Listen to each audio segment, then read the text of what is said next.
Probably the biggest myth is that money's the answer. Well, actually, it might be the answer if you don't have life's necessities. If you're hungry or scared that your children won't have food or clothing, it's hard to experience joy. International studies found the least happy people live in the poorest countries. Money would help them. University of Illinois psychologist Ed Diener. When we ask people in China and India and places like that to fill out a scale how happy you are, we get a pretty high percent of people who say, I've never thought about that before. In America, you get virtually nobody who says that. Americans have time to think about it, and we seem to have become increasingly convinced that maybe money will buy happiness. 25 years ago, when college students were asked, what's important? Most said family, or developing a meaningful life philosophy. But today, most students say being very well off financially. You've just won $10 million. Well, if that's true, then people who win a lot of money should be happy. But are they? Meet some lottery winners. Teresa Brunning of Colorado won $1 million. Janetta Williams won $5 million in the Arizona lottery. Curtis Sharp collected $5 million in New York. For a time, I seemed like I was in a dream world, you know? Did you come down to earth? Oh, yes, I came down, you know. I came down to earth. I got divorced from my first wife and married my second wife, and I spent a lot of money on the wedding, you know. It's $100,000 on a grand wedding. That didn't last 5 years, you know what I'm saying?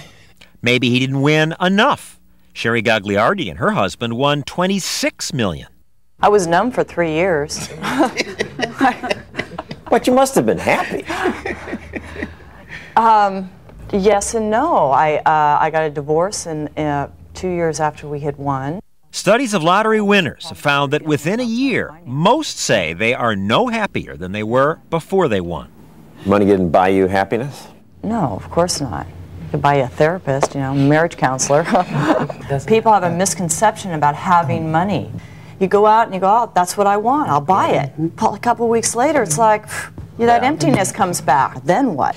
I mean, how many suits can I wear? How many hats can I wear? You know what I'm saying? Oh, come on. I noticed that none of these winners is offering to give the money back. It's nice to be able to buy things. Good afternoon. Would you like to try Eternity for Ladies? Life, liberty, and the purchase of happiness has become the new American dream. Psychologist David Myers, who spent 6 years examining hundreds of studies on happiness for this book, says once you get past poverty, money doesn't help, no matter how much stuff you buy. The stockpiles of CDs, the closets full of clothes, the big screen stereo TV systems. Doesn't do it. Clearly it doesn't do it. People having achieved that level of wealth have now adapted to it, and it takes new increments, a faster computer, a bigger TV screen or whatever, to rejuice the joy that the initial purchase gained for them. To rejuice the joy. You see it in babies. Give a 3-month-old a mobile with 2 objects and most like it. But researcher Jeffrey Fagan of St. John's University says if kids are given a 10-object mobile and then you try to get them to go back to the 2-object one, they lose interest or cry. We get used to having more, and it doesn't work anymore. That's right. And that's why today, with double the incomes and double what money buys for us, we're no happier than we were 40 years ago. Still, in a culture that celebrates affluence, aren't the richest people happier? Probably not. A survey of 49 of the Forbes richest found little difference. In fact, 37% reported happiness levels less than average. We attain a new level of success, and then we compare ourselves to those who are a rung or two higher on the ladder and feel relatively miserable. Guests included Prince Alfonso of Marbella, the Duchess of Sevilla. I mean, just look at the lifestyles of the rich and famous. Don't they look happy? Wouldn't you like to be like them? Yeah, I am. I'm on TV. So are you very happy? No.